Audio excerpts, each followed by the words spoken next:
American families are being crushed by a giant backdoor inflation tax, and it's been fueled in large part by Democrats' huge mistakes.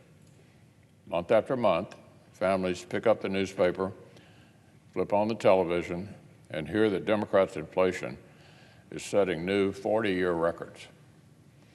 Month after month, families find themselves shelling out hundreds upon hundreds of extra dollars per month just to actually tread water. Forget about saving and getting ahead.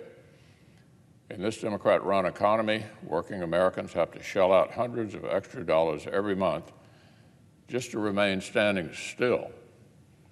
Even when you factor in the nominal pay raises that workers have earned, the average American worker got a 3.9% pay cut last year due to Democrats' inflation. According to the Joint Economic Committee, inflation cost the average American household $635 last month alone. $635 in 1 month.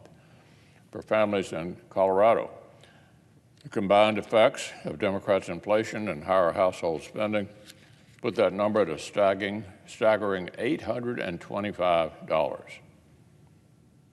In Arizona, it's $733 extra per month. In Nevada, it's $731. For New Hampshire families, it's $653. It's $599 in Washington State and $598 in Georgia. Everybody knows why this is. Food costs are up more than 10% year on year. Gas is up nearly, listen to this, 50%. Rent is at a 35-year high, and would-be homebuyers are being squeezed between high prices and soaring interest rates. In my home state, Kentucky, that monthly inflation bill comes out to more than $500 every month. Right before Senate Democrats spent $2 trillion last spring, the Democratic leader said he wasn't worried about the possibility of inflation. Now, working families are paying dearly for that incredibly bad judgment. I hear from hardworking Kentuckians who are falling behind on home payments or late on their utility bills or cutting back at the grocery store, families who are literally skipping summer vacation. Every month, the average Kentucky household now spends over $500 more than they did before the Biden presidency. One of my constituents from Beaver Dam wrote to tell me things are looking pretty grim for me and my family right now.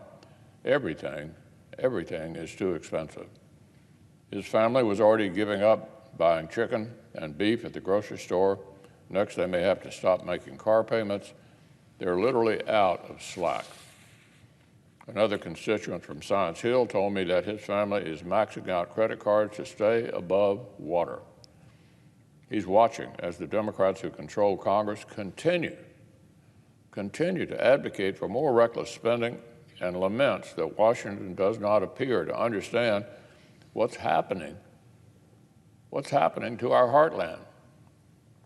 A third constituent from Paint Lick is struggling because clarifies that she is not asking for a handout because she doesn't believe it would help. After all, she writes, money is not free. Taxpayers must pay it back. If only Washington Democrats had that much wisdom, if only our one-party government had exercised that much common sense back last spring. 3 of the most basic duties that any government owes its citizens are stable prices, public safety, and secure borders.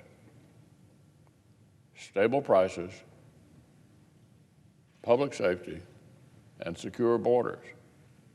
Unfortunately for our country, the Democrats have struck out swinging.